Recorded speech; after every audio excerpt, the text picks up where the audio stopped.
Sim, é verdade. Também entrei para estatística. O meu Dualogic quebrou. É isso aí. Fica no vídeo, vou falar para vocês como aconteceu, qual foi a solução, quanto custou e algumas considerações finais para quem quiser adquirir um Dualogic, já comprar sabendo dessa dica que vai te evitar dinheiro e dor de cabeça. Beleza? Vamos lá! E só lembrando, se gostar do vídeo, não esqueça de deixar o like, compartilhar com os colegas e se inscrever no canal, beleza? Vamos pro vídeo! Primeiro eu vou contar para vocês o que aconteceu. Eu estava andando na BR e quando eu saí do retorno e acelerei o carro, ele estava muito sem força. Quando eu olhei no painel, ele estava engatado a terceira marcha e saindo do retorno era para estar de segunda ou de primeira, já que eu não estava totalmente parado. Então eu parei o carro e tentei voltar as marchas no pedal shift e na alavanca, mas ele só ficava de terceira. Coloquei no neutro, engatou neutro. Coloquei a ré, engatou a ré. Coloquei no D para ir para a primeira e voltar a ficar automático, não engatava mais marcha. Chamei o mecânico, ele trouxe o scanner e tentou calibrar as marchas. E aí, pela terceira tentativa, ele engatou a primeira marcha. Só que quando a gente foi sair, estava fraco. Então a gente percebeu que ele não tinha engatado a primeira marcha, ele tinha engatado a terceira. Então o carro já foi direto para a oficina para descobrir o problema. E no outro dia o mecânico me mandou uma mensagem falando qual que era o problema, que era o pino elástico. O câmbio do Bravo, ele é o mesmo tanto para o manual quanto para o automatizado. O câmbio é o mesmo. O que muda é o que fica na ponta do eixo seletor de marcha. No Dualogic tem um rolô e no manual tem os cabos que vai para a alavanca para fazer as trocas. No câmbio tem um eixo que é um eixo seletor. O que esse eixo faz? Ele movimenta para cima e para baixo, gira para um lado e para o outro para poder engatar as marchas. E o robô ele vem parafusado em cima e tem um eixo que conecta, o eixo do Dualogic conecta no eixo seletor do câmbio. E nessa conexão existe um pino. Esse pino quebrou e na medida que foi andando, ele foi saindo de dentro da casinha dele. Então esse pino ele saiu dessa casinha e com essa pontinha para o lado de fora, ele ficava batendo na carcaça. Então quando o eixo ia abaixar para selecionar a primeira ou segunda, ele não deixava, porque a pontinha do pino topava na carcaça. Então, foi muito simples de achar esse problema. O mecânico trocou o pino, montou tudinho de novo e partiu para o abraço. Mentira, não foi desse jeito.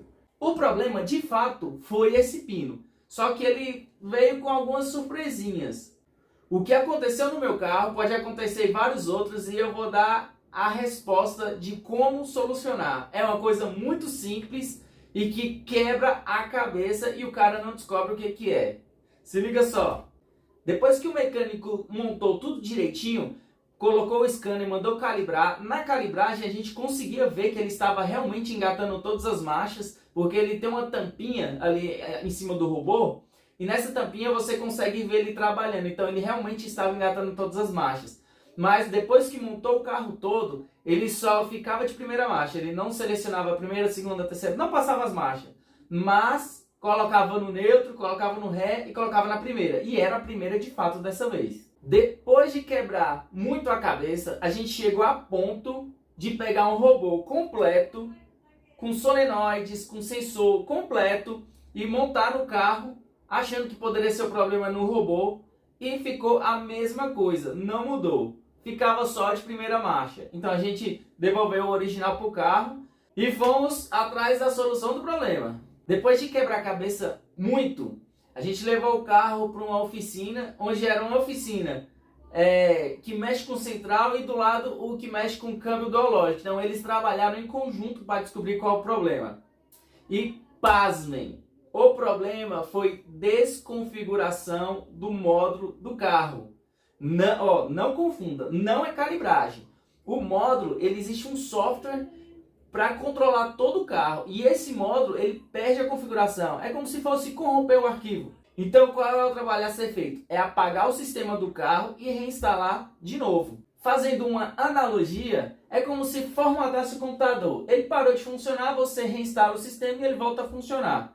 Para quem não sabe, esses carros mais novos, tudo é controlado pela central. A central, ela que comanda tudo. Então, a chaveta manda uma ordem para a central e fala assim: ô central, liga o farol para mim, e a central liga o farol, ou seja, a central controla tudo. E por algum motivo essa central desconfigurou. Suspeito eu que tem duas formas dessa central ter desconfigurado.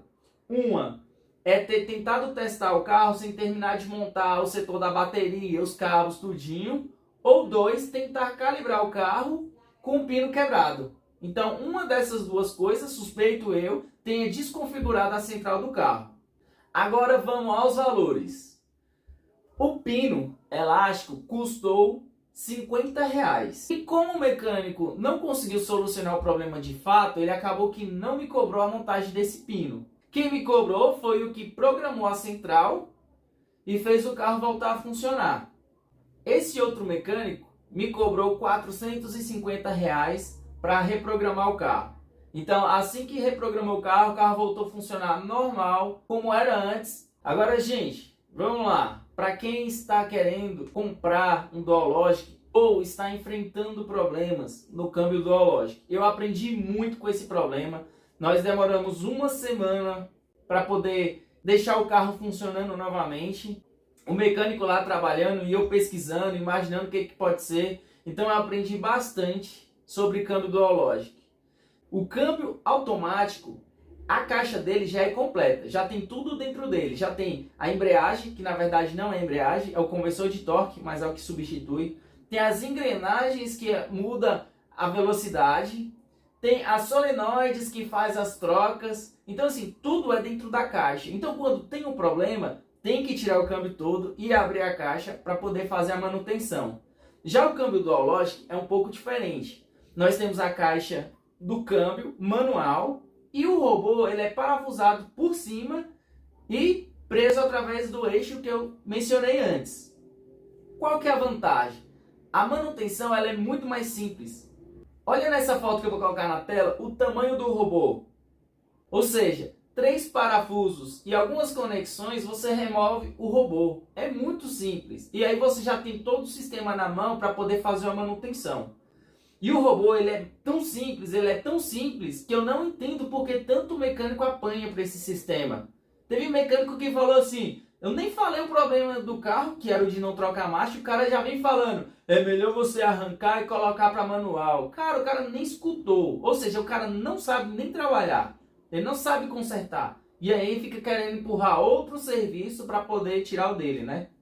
Pasmem, o robô ele é composto por solenoides, que eu vou explicar o que é, sensores e O-rings de vedação. Pasmem, é só isso que existe no robô.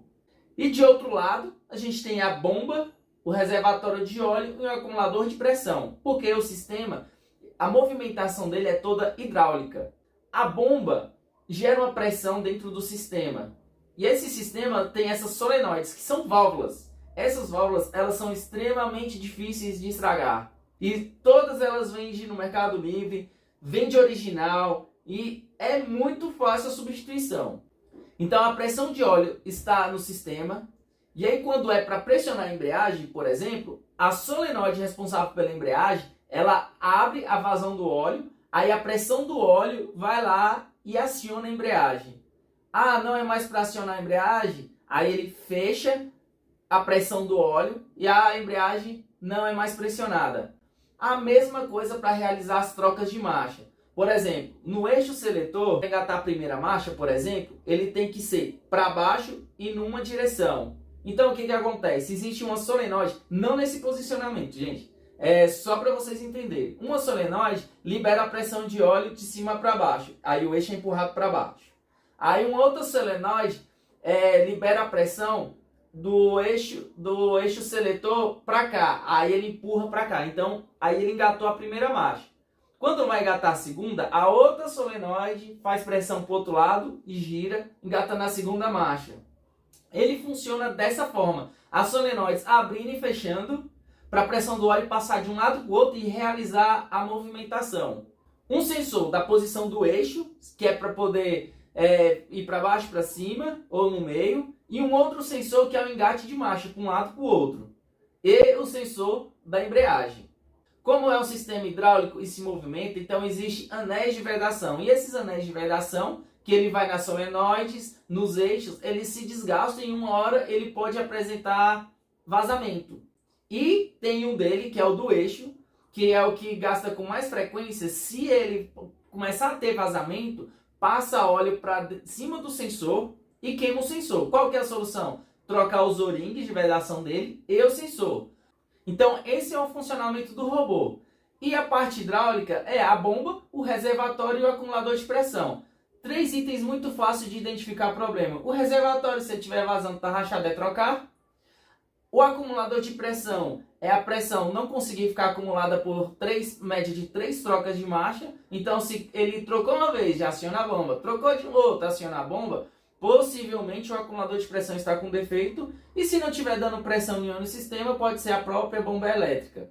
Gente, como eu disse antes, esse sistema ele é muito simples, muito simples. Qualquer peça que dá defeito é substituível com facilidade e não é caro e tem à disposição no mercado. Então me diga uma coisa, como pode isso não funcionar? Estragar uma vez e já era, tem que tacar fogo? Como que isso é possível? Qualquer coisa que estraga no conjunto é substituível. A questão é que esse sistema não aceita funcionar de forma errada. Então, se a embreagem está ruim, é possível saber através do scanner. No scanner você consegue ver o índice de degradação. Substitua a embreagem, compra a embreagem, troca o atuador. É caro, mas tem que trocar. Aproveita a mão de obra. Já pensou você ter que descer o câmbio pela segunda vez para trocar o atuador, trocar os kitzinhos de reparo? Não desperdice a mão de obra. É uma peça que ela sofre com o tempo e tem que ser trocada. Se estiver com vazamento, compre o kit de O-ring, Motortec. Pode procurar no YouTube aí que você vê muito vídeo deles. Você coloca o kit completo da peça, do sistema e acaba com vazamento. Se tiver sensor errado, funcionando, mau funcionamento, troque o sensor. Solenoides é muito difícil dar defeito, muito, mas é muito difícil, é muito improvável você enfrentar esse tipo de problema. E agora, estou arrependido de ter comprado o Bravo? Lógico que não. Eu ando com o carro diariamente por 2 anos, o carro nunca me apresentou defeito, o carro é confortável, é bonito, é gostoso de dirigir e o melhor de tudo, é um carro barato. Então, gente, vocês têm que entender uma coisa. Todo carro estraga. Todo carro estraga. Um carro popular, é lógico que ele não vai estragar igual um Bravo como esse. Por exemplo, um carro que não tem direção hidráulica, nunca vai dar problema na direção hidráulica, ou no caso do Bravo, elétrico, porque é um sistema a mais. Se o carro não tem ar-condicionado, nunca vai dar problema no ar-condicionado. Se não tem airbag, nunca vai dar problema no airbag. Então, quanto mais coisas o carro tem, mais suscetível a problema desses sistemas. Isso é bem óbvio e todo carro estraga. Até carro novo estraga. Agora vamos lá. Qual carro eu pegaria melhor que o Bravo no valor dele? Nós estamos em 2023 e hoje ele custa uma média de R$35 mil. Qual carro eu vou comprar com esse valor? Qual eu compraria? O carro é 2013, 80 mil quilômetros rodados.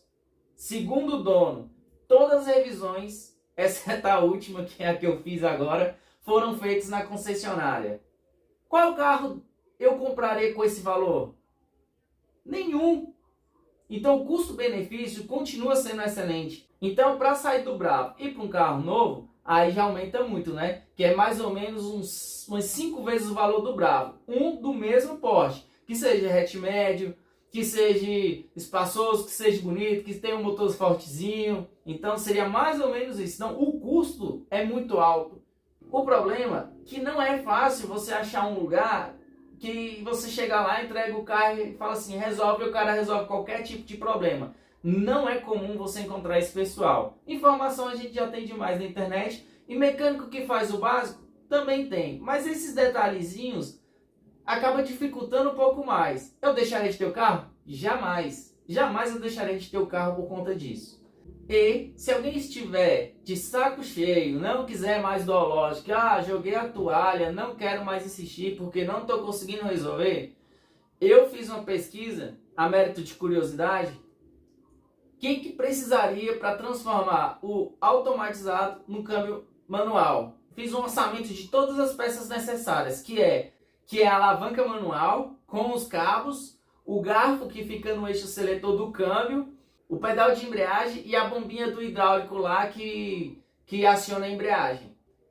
O cara me fez R$1.000 as peças. E para reprogramar a central, para ele deixar de exigir certas coisas, desativar as coisas do Dualogic, tirar do painel, para fazer essa reprogramação, o cara me cobrou R$1.200. Então ficaria faltando mais ou menos a mão de obra de colocar as peças. Ou seja, não ficaria caro. Então se você tá com medo de comprar um Dualogic por conta de problema, pense, no pior dos casos, no pior dos cenários, você pode fazer essa mudança de automático para manual. E não é adaptação, você vai desparafusar os componentes do Dualogic e vai parafusar os do manual. Então não tem adaptação, é tudo peça original, né? No caso da pesquisa que eu fiz, é tirando de um carro que teve PT, tirar todas as peças originais para colocar no carro. Mas nesse problema que eu tive, eu não queria essa opção de jeito nenhum. Eu queria o meu carro original, automático, gostosinho de dirigir, igual eu sempre tive.